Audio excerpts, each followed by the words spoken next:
Assalamualaikum warahmatullahi wabarakatuh. Apa kabar kalian? Semoga kalian baik-baik saja dan tetap diberikan kesehatan oleh Allah Subhanahu wa Ta'ala. Bantu channel kami dengan cara subscribe dan tekan tombol lonceng kalian. Terima kasih. Semoga kisah ini bermanfaat. Wanita tua menangis saat penjaga mengusirnya keluar dari toko mewah hingga seorang pria datang. Rose menangis terseduh-seduh saat penjaga toko yang kasar mengusirnya keluar pintu sebuah department store mewah. Tepat ketika dia berpikir harinya tidak akan menjadi lebih buruk lagi, seorang pria menepuk bahu penjaga dan mengambil alih situasi. Rose berhenti di pintu masuk department store. Dia sangat menyadari mantelnya yang lusuh dan sol sepatunya yang longgar yang mengelupas dari bagian atasnya. Semua orang yang masuk atau keluar toko berpakaian bagus dengan label desainer. Tempatku bukan di sini, gumam Rose pada dirinya sendiri. Tatapan yang dia terima dari orang-orang yang melewatinya menunjukkan bahwa apa yang dia pikirkan benar. Seorang pria menyeringai dan menjauh. Seorang wanita mengernyitkan hidungnya dan menyingkir seolah-olah Rose seperti sampah busuk. Rose menghela nafas. Dia mempertimbangkan untuk berjalan kembali ke mobilnya dan pergi, tetapi hanya sesaat. Tuan Rogers sudah menunggunya. Dia tidak pernah terlambat untuk membuat janji selama lebih dari 60 tahun dan tidak berniat untuk memulainya sekarang. Rose berjalan ke pintu otomatis dan melangkah masuk. Department store itu sangat besar. Itu mengingatkannya pada gudang tempat mendiang suaminya bekerja, tetapi jauh lebih mewah. Dia berjalan di sepanjang jalur karpet yang mengarah dari pintu masuk. Dia berhenti untuk mengagumi tas tangan ketika dia mendengar seseorang berteriak. Rose berbalik dan melihat seorang penjaga keamanan bergegas ke arahnya. Ketakutan mencengkeram di dadanya. Apakah ada perampok di toko? Apakah dia dalam bahaya? Dia melihat sekeliling tetapi tidak melihat siapapun yang tampak mencurigakan. "Kamu keluar dari sini," kata penjaga itu sambil mencengkeram lengan Rose. "Ini tempat kelas atas dan tempatmu bukan di sini. Keluar, gelandangan." Rose tidak bisa mempercayai telinganya. Pembeli lain sedang memperhatikan mereka sekarang dan Rose merasakan semburat merah di wajahnya. "Tuan Roger mengundang saya ke sini," katanya kepada penjaga keamanan saat dia menggiringnya kembali ke pintu otomatis di pintu masuk. Penjaga itu tertawa. "Aku tidak tahu bagaimana gelandangan compang-camping sepertimu tahu nama itu, tapi aku tidak bisa kamu bohongi. Tuan Roger bahkan tidak akan menyeka sepatunya dengan sampah sepertimu." Air mata keluar dari mata Rose. Tidak ada yang pernah begitu jahat padanya sebelumnya.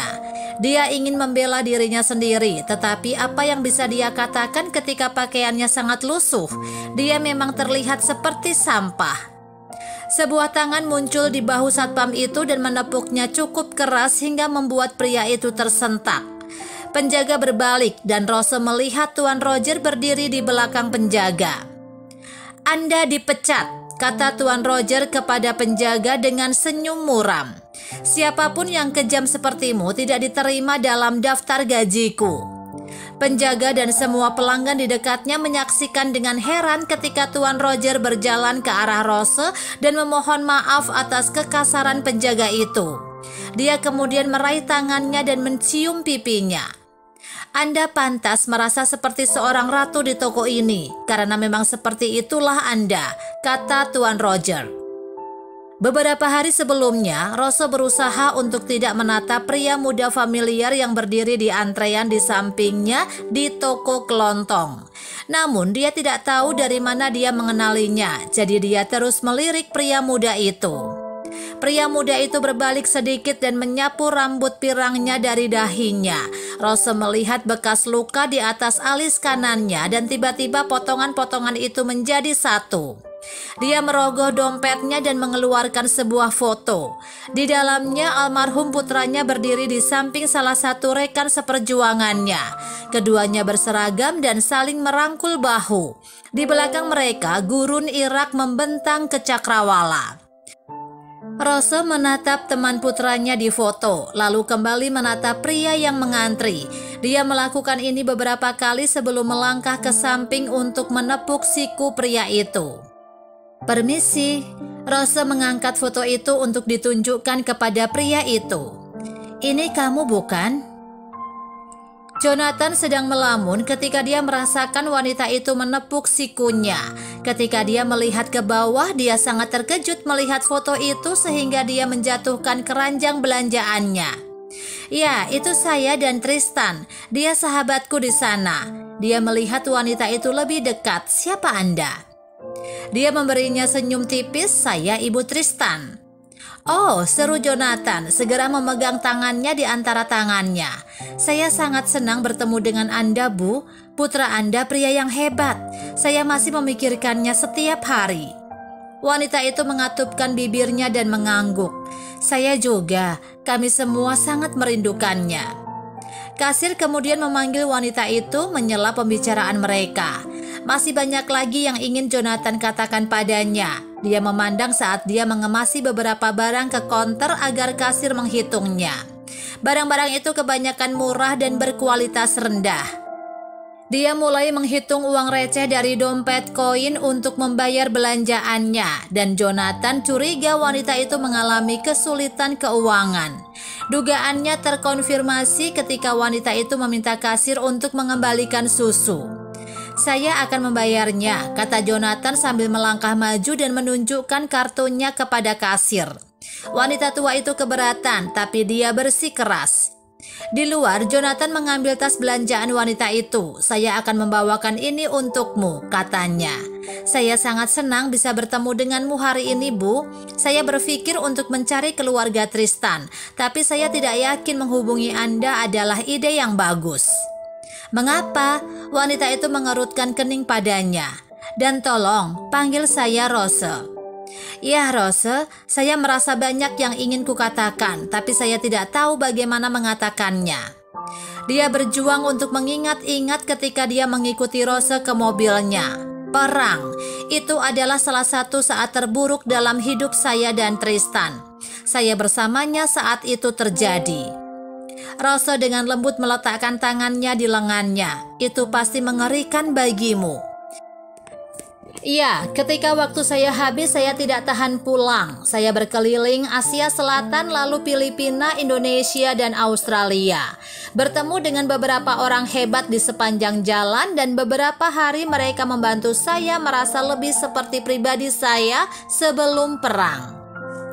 Jonathan menghela nafas. "Saya kembali lebih dari setahun yang lalu dan membeli bisnis. Saya juga mulai menemui terapis. Tapi bagaimana denganmu, Rose?" "Saya sudah lewat," kata Rose sambil membuka kunci bagasi mobil tua. "Saya pindah dengan menantu perempuan saya untuk membantunya dengan anak-anak. Dia melakukan 2 pekerjaan untuk menafkahi mereka. Saya tidak punya banyak hal di dunia ini, tetapi saya membantu sebisa saya." Dia tersenyum padanya saat itu. "Saya hanya berharap Tristan bisa melihat anak-anaknya tumbuh dewasa." "Dia sangat bangga dengan keluarganya," kata Jonathan melembut. Dia melihat lagi belanjaan Rose dan mobil tua dan tahu dia perlu melakukan sesuatu untuknya. "Maukah Anda bergabung dengan saya untuk makan malam minggu depan?" tanya Jonathan. Dia menyarankan sebuah restoran yang dia temukan beberapa bulan lalu. Mata Rose melebar karena terkejut dan dia menggelengkan kepalanya. "Saya tidak bisa menemuimu di sana," jawabnya. "Saya tidak punya apa-apa untuk dipakai ke tempat semewah itu." "Tolong Rose," kata Jonathan sambil memasukkan belanjaan ke dalam bagasi dan memegang tangan Rose. "Setidaknya saya berhutang padamu sebanyak ini demi Tristan. Saya tidak akan berada di sini hari ini jika bukan karena dia." Rose mengerutkan kening padanya. "Apa maksudmu?" Jonathan menundukkan kepalanya saat rasa bersalah yang telah dia selesaikan dengan susah payah sekali lagi menimpanya. "Tristan meninggal karena saya." "Itu tidak benar," jawab Rose. "Mereka bilang ada penyergapan." Jonathan mengangguk. Dia menceritakan bagaimana para pemberontak muncul entah dari mana dan menyerang konvoi mereka, tentang bom dan teriakan yang mengikutinya. Suara-suara itu terus hidup dalam mimpi buruknya sejak hari itu. Tristan menyeretku dari kendaraan. Dia menemukan sebuah bangunan dan menjagaku, memberiku pertolongan pertama, ujar Jonathan menelan gumpalan di tenggorokannya. Dia membuatku tetap hidup, dan ketika mereka mengepung kami, dia berjuang sampai akhir. Dia menggunakan tubuhnya untuk melindungiku. Dia masih ingat saat Tristan kendur dan dia menyadari temannya sudah pergi. Jam-jam yang dia habiskan menunggu unit untuk memulihkannya tak tertahankan, tapi rasa sakit itu ada di antara dia dan terapisnya. Rose sudah menangis dan dia melihat tidak perlu membuatnya kesal lagi. "Tolong, bergabunglah dengan saya untuk makan malam minggu depan. Jangan khawatir tentang pakaian, saya memiliki toko serba ada di kota. Datanglah besok dan ambil apapun yang Anda suka. Jika staf memiliki pertanyaan, beritahu mereka. Tuan Roger memberimu undangan pribadi." Hari itu, Rose melangkah keluar dari ruang ganti dan menatap dirinya di cermin. Sudah beberapa tahun sejak dia membeli baju baru untuk dirinya sendiri, dan itu untuk mengganti sepasang kaos kaki yang sudah tidak bisa dipakai lagi. Dia tidak pernah bermimpi memakai gaun seperti ini. "Kelihatannya luar biasa," kata Jonathan. Dia melirik arlojinya. "Maaf, saya harus mempersingkat ini, tetapi saya harus menghadiri pertemuan penting." Jonathan menoleh ke asisten muda yang berdiri di dekatnya. "Tolong pastikan wanita yang luar biasa ini memiliki beberapa sepatu untuk dipadukan dengan gaun barunya, dan apapun yang mungkin dia butuhkan. Beberapa pakaian baru untuk cucunya mungkin? Itu terlalu banyak. Itu tidak cukup sebenarnya." Jonathan menatapnya dengan sungguh-sungguh. "Dan mulai sekarang saya ingin Anda memberitahuku jika ada sesuatu yang Anda dan seluruh keluarga Tristan butuhkan. Paling tidak yang bisa saya lakukan untuknya adalah memastikan keluarganya aman dan bahagia." Rose menerima kata-kata Jonathan. Dia memilih baju dan sepatu baru untuk cucu-cucunya dan menantu perempuannya, Maria. Ketika dia tiba di rumah dan menyerahkan pakaian itu kepada Maria, wanita itu menangis. "Tristan pasti mengawasi kita dari surga," kata Maria. "Bagaimana lagi kita bisa seberuntung itu?" Rose memeluknya dan kedua wanita itu duduk diam. Mereka berdua merenungkan kehilangan yang mengerikan dan kesulitan yang mereka alami sejak Tristan meninggal. "Kita memang diberkati," kata Rose setelah beberapa saat.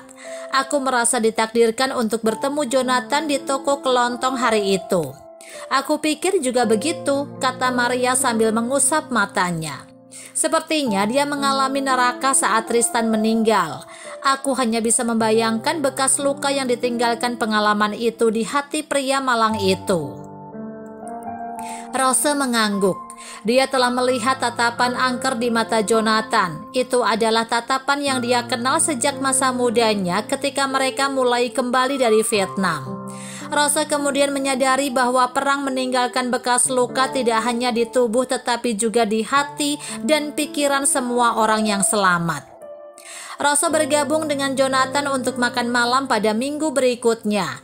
Mereka berbicara berjam-jam tentang Tristan dan ingatan mereka tentang dia. Itu menyedihkan bagi mereka berdua tetapi juga menyembuhkan. Beberapa saat kemudian Rose memperkenalkan Jonathan kepada Maria dan anak-anak Tristan. Segera dia mengunjungi setiap minggu untuk membawa hadiah dan kebutuhan bagi keluarga. Setelah setahun, Jonathan seperti anggota keluarga. Masih ada malam ketika Jonathan terbangun dengan keringat dari mimpi buruk, tetapi dia menghibur dirinya sendiri dengan mengetahui bahwa Tristan pasti memandang mereka semua sambil tersenyum. Apa yang bisa kita pelajari dari cerita ini? Perlakukan semua orang dengan sopan dan hormat. Meskipun Rose tidak berpakaian bagus, penjaga itu seharusnya tidak menghinanya. Dia menilai dia dari penampilannya tanpa mengetahui apapun tentang dia. Kebaikan dapat membuka pintu kesembuhan. Ketika kita baik kepada orang lain, kita tidak hanya meningkatkan kehidupan orang lain, tetapi juga membuka hati kita untuk kebaikan di dunia ini.